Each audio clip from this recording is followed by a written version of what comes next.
Greetings, what up, wherever you are situated in the world. My name is Dr. Kaia Shivers, and welcome to Arc Republic News, where we talk about issues that matter to us, and we hope they matter to you because we are here to inform. Today, I'm speaking with Sebastian Prats Fernandez, but he also goes by Sebastian Prats, either or. And we're going to talk about some extremely important court cases that are coming up that are really going to impact voting, definitely midterm elections, and in the unforgivable future. We have so many things to talk about. We're actually going to break this down into two parts. So this is our part one. But before we get into the nuts and bolts of things, I would like to say welcome, Sebastian. Thank you so much. Of course, thank you for having me. I'm always happy to be back here. Yes. So there are some heavy hit. There's a heavy hitter Supreme Justice Court case that was decision that was made within the last week. It has gotten a lot of people upset about it. Some people are celebrating, but this is the Louisiana versus Calais case. And this is a Supreme Court decision that actually knocked down a very important part of the Voting Rights Act that was passed in the 1960s in order to protect voting and also to prevent what we call racial gerrymandering. So this sets up a two-part discussion that Sebastian and I are going to have, and it's called the Redistricting Wars, right? So part one. So I would like for you to break down what happened in this case, first of all, Sebastian, from your Yeah, well, perspective. this was a case that was very clearly from the start, it was very much targeting the Voting Rights Act and was a subset of the redistricting wars that was looming ever closer. Generally, how people saw it was that the Democratic appointed justices were trying to delay the decision and minimize the damage, which to some extent worked. But at the end of the day, when the Supreme Court is being led by six Republican appointed justices, three of them by Donald Trump, that was going to be a very hard task.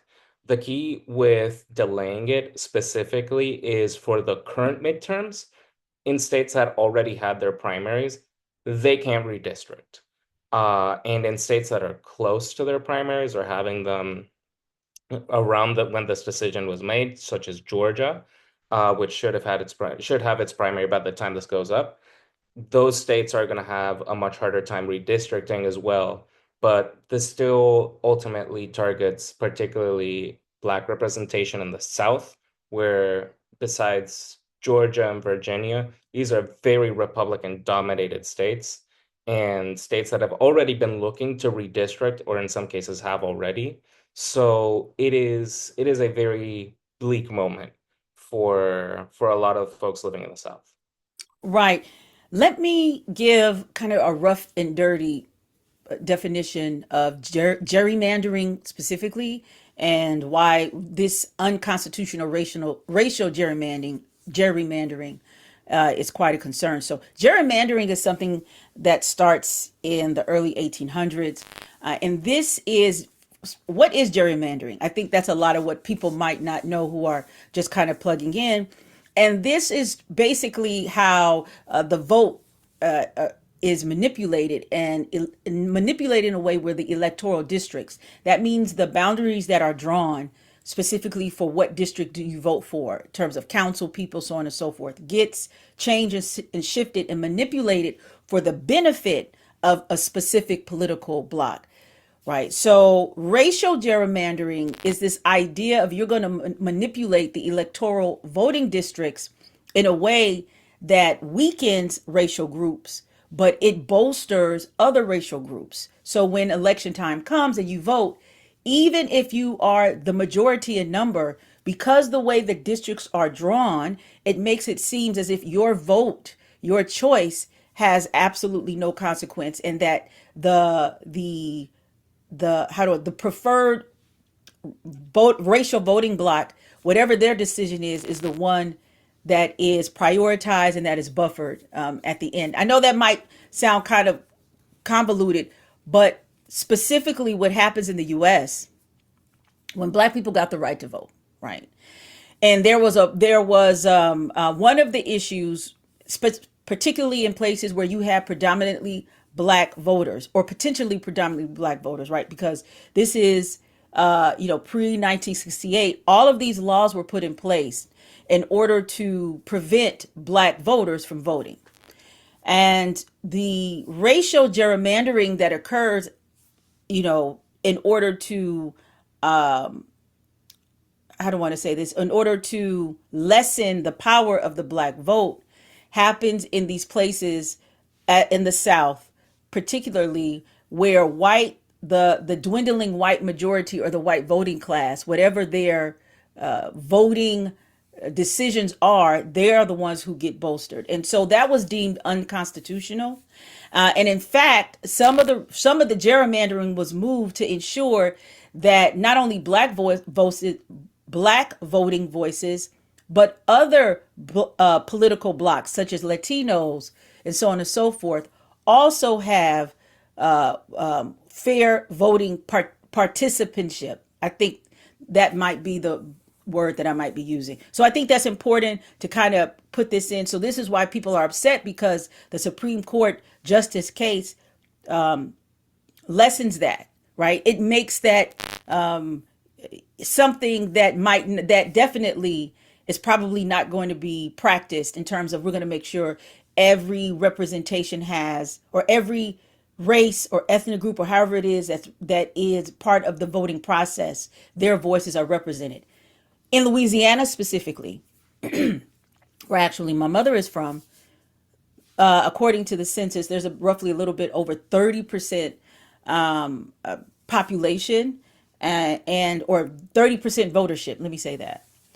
But the way that the districts can be manipulated, it could be where that 30% of vote is so fractured that the decision of the black voter is not seen in the final elections, right? So they call that, I think they call that cracking, right? Yeah. Or what they'll do is that they'll take the black vote and they'll hyper concentrate it in one area, right? So there's the decision, but that little one decision doesn't represent that all these people are spread out, and that's called packing.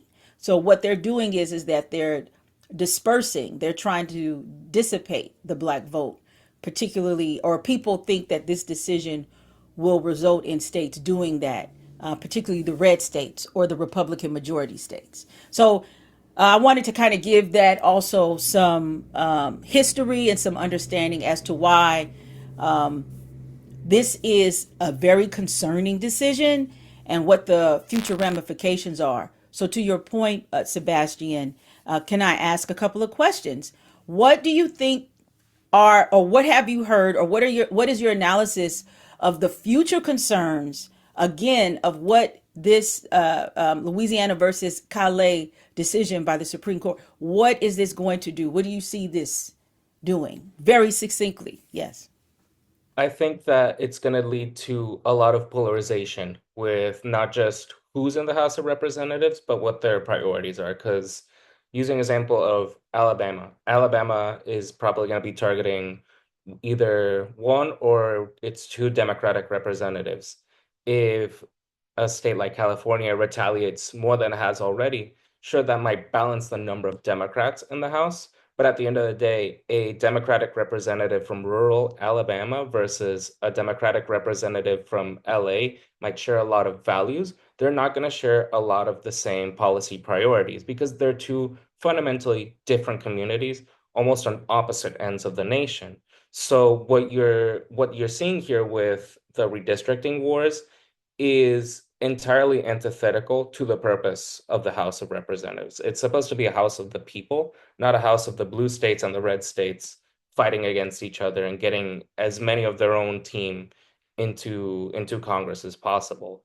So what we might be seeing in the future beyond these midterms, and talking 2028, the next Democratic administration would, I would say, ideally be, because there's a moral imperative to do so, not just banning gerrymandering, but introducing and passing legislation that does what the VRA did and more. I'm talking banning gerrymandering, ideally establishing independent commissions for every state, to be able to draw districts fairly and in a way that accurately represents their communities, but on a national level can also capture where the nation is at. So if the margin of victory for one party is rather slim, the majority in the House of Representatives should be rather slim, and it should capture, again, where the nation is at, where the communities are at. Because right now, it's it's just polarizing the nation further,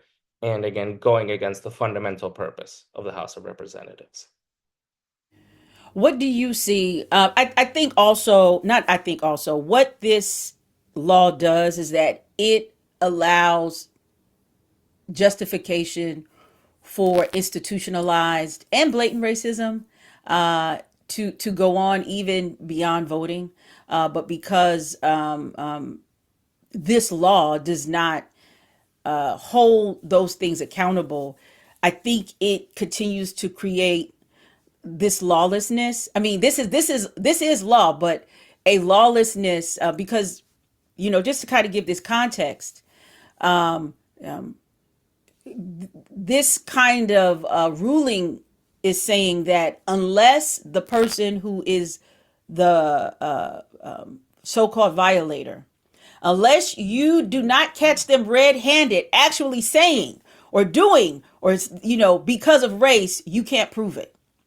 You just it is dag near unprovable, like by the through the court of law.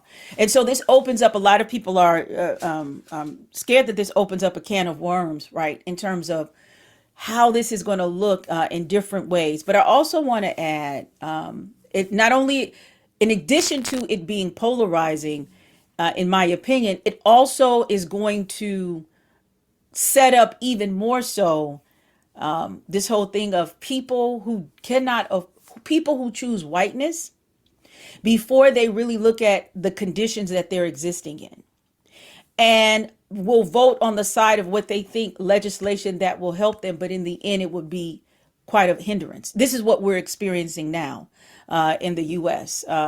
People who are really truly voting against their bare necessities and their interests, that will occur. So I mean, those are just kind of some of the rudimentary things. We'll see how this plays out in the long run.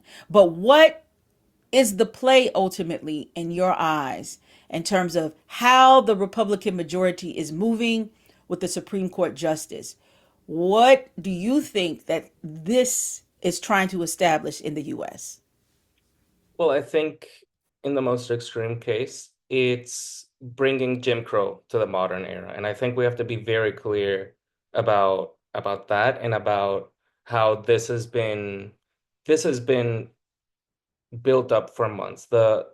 This is not a mere whim of the Supreme Court, because this wouldn't have been brought to the Supreme Court in the first place if there wasn't an active campaign to suppress Democratic votes in red or lean Republican states.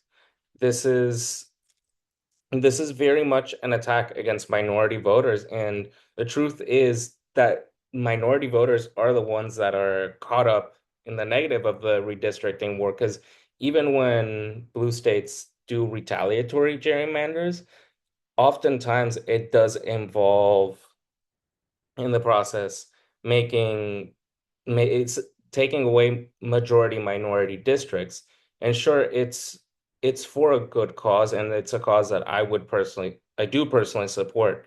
But I support it, an understanding that this has to be temporary and that this does have negative ramifications in the present, even if it is better to do this than to just take it in the face and let Republicans gerrymander the nation away. I mean, really, this what we're seeing in this administration, Sebastian, is how they're taking laws that were used for the common good and to create equity and to have like this fairness, and they're flipping it on its head. Really, they're like, Mhm. oh well, if you could do this for then we're gonna flip it. All right, or if you could do this, then we could do this for what. So it is very. This is more than a months in the making. In 19 oh no sorry, this was like a roughly about 2004 2005. and I was at Clark Atlanta University, and there was a lawyer by the name of Derek Bell. So Derek Bell is a lawyer from civil rights. He also is one of the founders of critical race theory, and he said something that always stuck with me, and a lot of people have been repeating it. But he said that after the civil rights, the big cases were won, and then these lawyers are going back to the lab in terms of, okay, what does this kind of law, what does this land look like with these new laws in place? How do we protect them? How do we move forward? And shortly thereafter, it was clear from his perspective that the laws that were passed were the laws that had already been earmarked that could be reversed in years to come.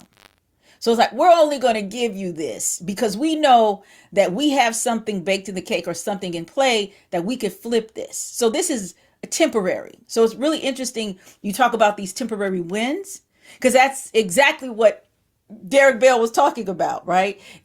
And so I think that's part of one of the things that has not been done very well is that we have yet to build infrastructure, and for like we have yet to institutionalize some of these very important ways that we should have been doing in order to protect voters, but also to protect voters. There's a part you got to build voters.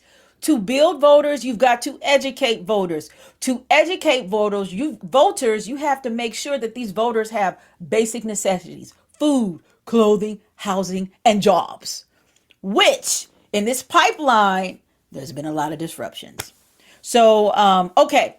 So, what needs to be done, I Sebastian? think on We are top of here. what So, I, what needs to be done? I'm sorry. Go ahead. Just yeah. and jump in because you know I Mhm. could go. Okay.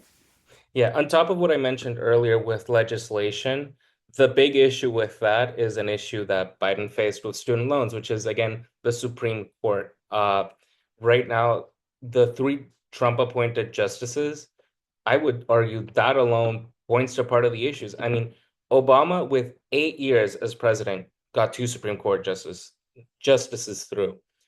Trump, with half that time in his first term, got three.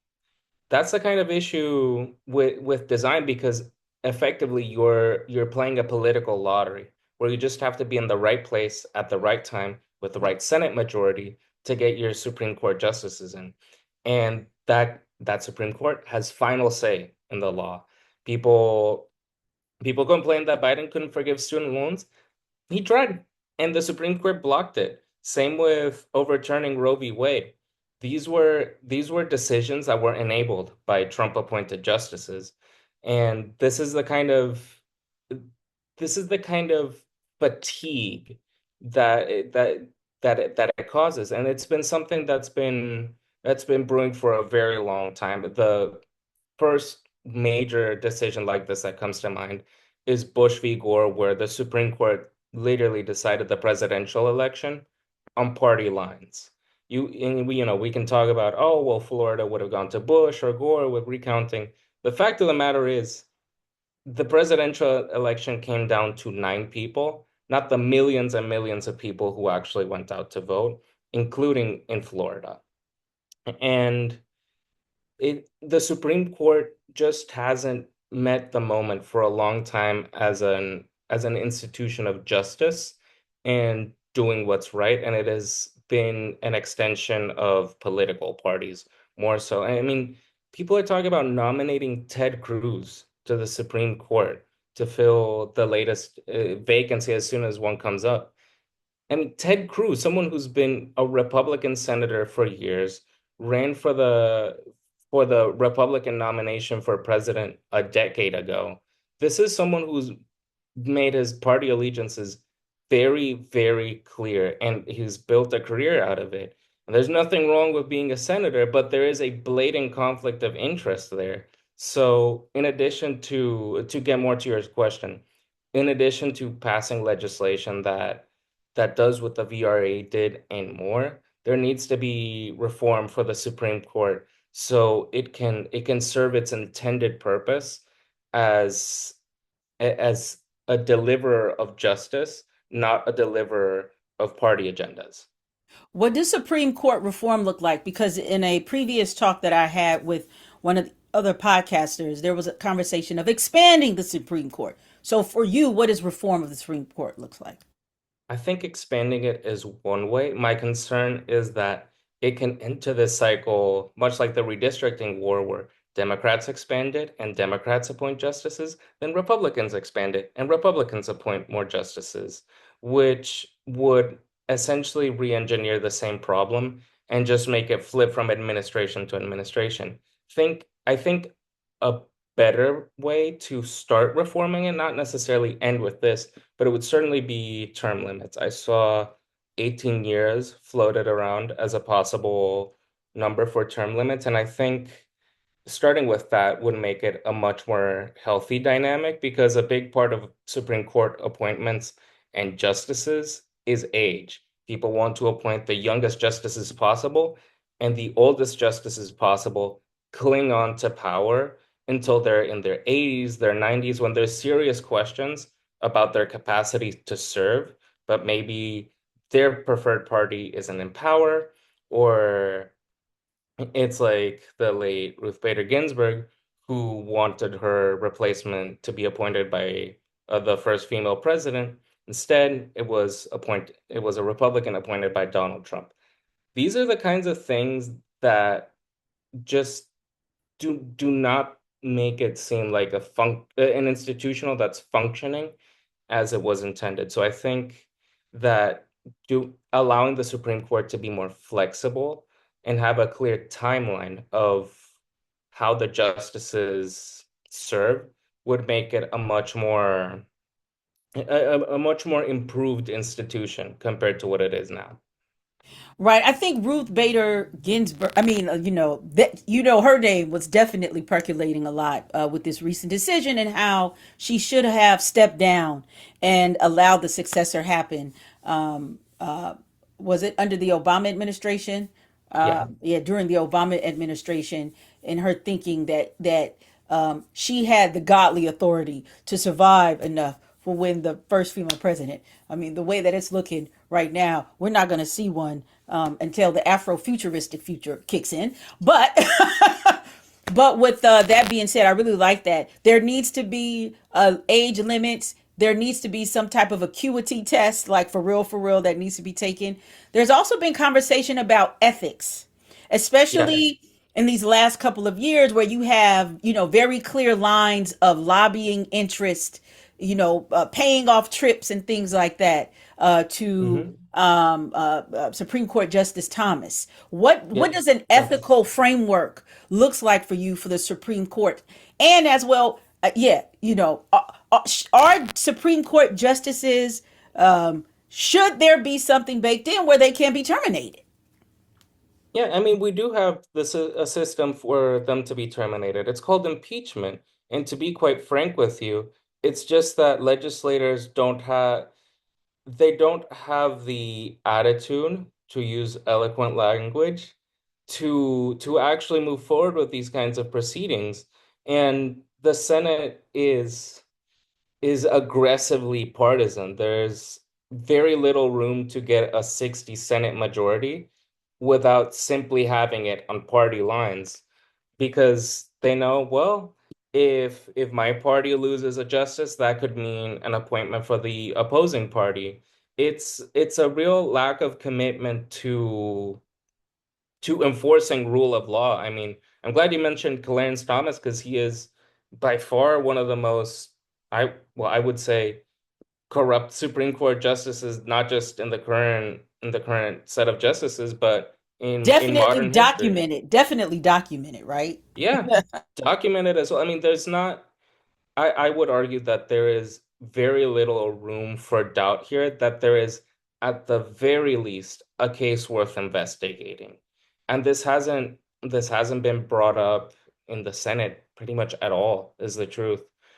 Because there's it's such a foreign concept to actually move forward with trying to impeach a Supreme Court justice. It there needs to be braver voices that are willing to die on that hill, that are willing to say, no, this is wrong. there is very clear evidence that this is wrong, and at the very least be have the guts to bring it to a vote. So if someone's going to say no, this isn't wrong, they have to put their name and say, I actually think that this is not that taking private jets, that having lavish trips with people you are hearing the cases of is not a conflict of interest, and that it's perfectly acceptable. Having senators say that and vote on that is greatly damaging, and I would say at the very least it would corroborate the grievances a lot of people rightfully have with the Supreme Court as it is right now. No, you make some really good points. I want to just add something very quickly. If there was a time, lawyers also always get a bad rap, right, of being scumbags and so on and so forth. When I was in high school, that was actually what I wanted. I was supposed to be was a lawyer. But as the cards of destiny unfold, something else happened, and I am here speaking with you, luckily. But if there is a case to talk about why the vocation of being a counsel is important, it is now. I think one of the things that needs to be done in terms of how do we look at legislation is we really need a new batch of lawyers that work in tandem and that move the needle a lot when it comes to, because a lot of lawyers enter into politics. We really need civil rights to be, we really need, see, there's so many things I want to say about being a lawyer for a long time. This is where the media stuff kicks in, was presented as you're suited and booted and you're making $5 million a year and you work with corporate attorneys and this, that. And so it made things like a civil rights lawyer or a criminal defense lawyer and things like that unpalatable, right? Oh, I'm broke. I don't want to, I'm stressed, that, and third. If there ever was a case that we need like a good 5,000 lawyers that focus on how do we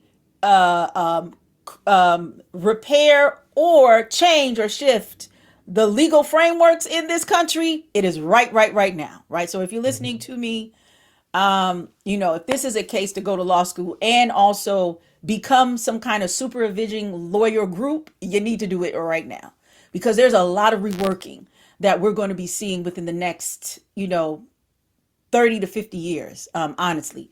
When the Roe v. Wade case, when Roe v. Wade was shattered, and then you had the affirmative action shattered, I was told that we've been knocked back 50 to 100 years. But now with the Louisiana versus Calais, that the unconstitutional racial gerrymandering is now bolstered. The fight is on like popcorn, as we used to say back in the day. Oh, I just rhymed. But I wanted to make that case for those of you who are going to law school and might think that there's only these very specific paths. So we have work to do. That's one. Absolutely. And then secondly, when it comes to the Supreme Court, I heard this. I know we're not constitutional lawyers or not lawyers, but there was also this thing of we really need to study Supreme Courts in other countries. The Supreme Court here in the U.S. is considered kind of like almost damn near God when it comes to like when they make a decision, the decision is final and you can't do anything about it. But like you definitely can. There can be some movement in terms of like the Supreme Court cases. The president can definitely challenge that. But I think we also need to go back into the lab if this is this democracy, and we really need to look at how do we have these bodies that are very much making decisions, very important decisions about our lives, are held accountable in a way that they know, that there is people behind these decisions that impact you. So that's my just kind of like rough and tumble of it. I know we're going to get more into it and what it looks like, especially now as the rollout. Now, we'll see, because Louisiana has announced that they're going to suspend their elections, right? Yeah. Now, for the midterm.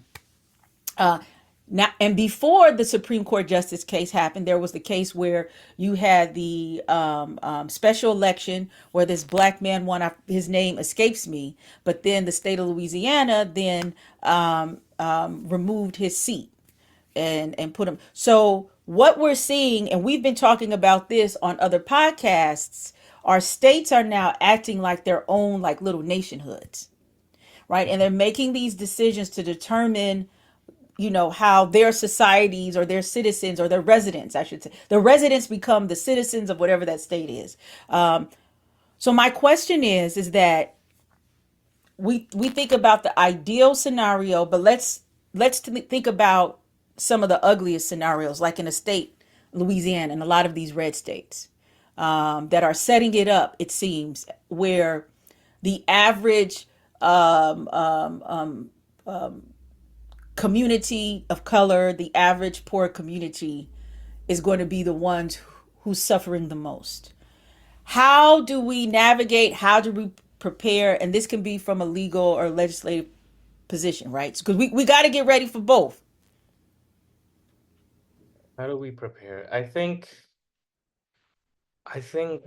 when it comes to preparing, the priority should be how can if I can have my voice heard in the House of Representatives, where can my voice be heard? How can I make myself be seen?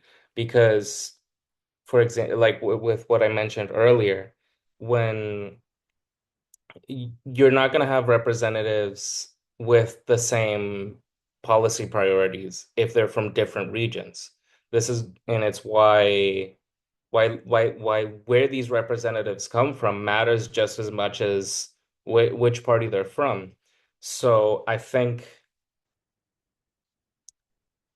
it's a tough question because, well, the point of this is to make it impossible, but the best chance would be probably to voice these concerns not just locally but as a national issue. So thinking back to an issue now, I believe over a decade ago, with Flint, Michigan, and the water crisis. A lot of that was very much a local issue, but it became nationalized because it is an issue representative of communities across the nation. I think that a similar parallel can be drawn with, again, using the South as an example, Black communities in the South. A lot of those issues transcend one singular state, and they may be few, but there are some alcoves in the South that are willing to listen to these issues and bring them to light. Maybe, for example, maybe someone from Virginia brings to light an issue that affects Virginians just as much as Alabamans. Things like that, I think would be, in terms of the immediate present, one of the more effective ways of countering this. But the truth is, it's looking very, very difficult.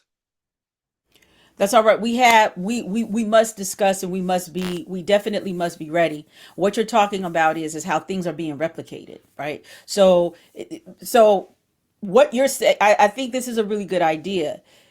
If red states are going to replicate, right, things that are just, Mhm. this happened. Remember, was this last year? It started happening last year, like when Texas was doing like this funny gerrymandering, and then Cali said, "Well, I'm going to do something." Da, da, da, da, right? So there must be a proper response, right?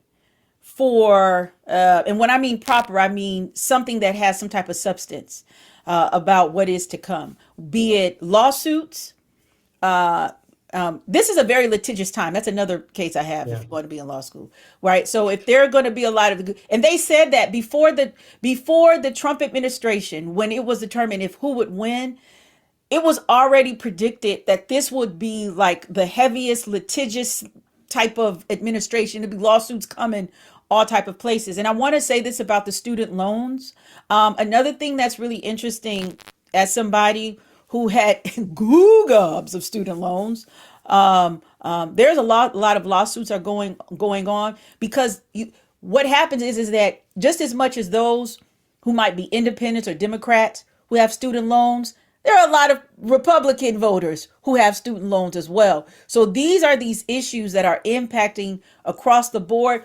But the interesting part is that when Biden, right, tried to eradicate all student loans, there was like this, all these lawsuits put in place. You can't do that. We don't want you to do that. All this other stuff. But now under the Trump administration, some of these lawsuits are helping a lot of people. What is it? Under loan forgiveness. But what is cleverly done, they'll usurp it that it's coming out of the Biden administration. Like, we really need to eradicate these loans so the average citizen could do things like buy a house or something like that. And now it's like, I'm the Republican, we're going to sue because, and then all these, people are getting loan forgiveness. So I think it's really kind of interesting too with that. But I just want to say we have to have people. But also another thing is that Sebastian, let's remove all of the law and legal talk. Let's just be basic. Those of us who are of means, whatever that looks like, be it political, knowledge, resource, whatever resource that we have that is in abundance, we have to make sure that those who look like us, who live in our communities, whatever that they're okay. Hmm. If you have to make sure that the average person is okay, because if the average person is okay in times of crises, everybody becomes vulnerable, right? There's going to be more of people without resources than people with those resources. You definitely want to make sure that you look, I am investing in you as much as I know you're investing in me in terms of what it is. But we've got to make sure that these people are okay because we need these folk. Trust you me. People don't know that a lot of the civil rights money that was received was made off of women selling fried chicken and pound cake. All right. So thank you so much. The last word is yours. Talking about part 2 in the redistricting wars. Why can't I say that word? Okay. Last thoughts, Sebastian. I think this gets to the broader subject, and it is incredibly important, not just for the redistricting wars, but for everything the second Trump administration entails. And it's something I want to make very clear to all of our listeners. Do not let yourself forget what would have outraged you a decade ago before Donald Trump made his mark in American politics. Because let's be very clear, this started because he just demanded that Texas give him 5 seats in the House. Completely unprecedented. And it would have been even more outrageous in his first term, which seemed like the end of the world back then. When now it seems like a fraction of what we're dealing with today. And if we ever want to create a new sense of normalcy, not necessarily return to the past, but make a future that feels sane again, then we can't let ourselves forget what we rightfully would have considered unacceptable before Donald Trump. Thank you so much, Sebastian, and look forward to talking to you on part 2 of the redistricting wars that are going on in the US of A. This is Kaia Shivers with Arc Republic News, speaking with Sebastian Prats.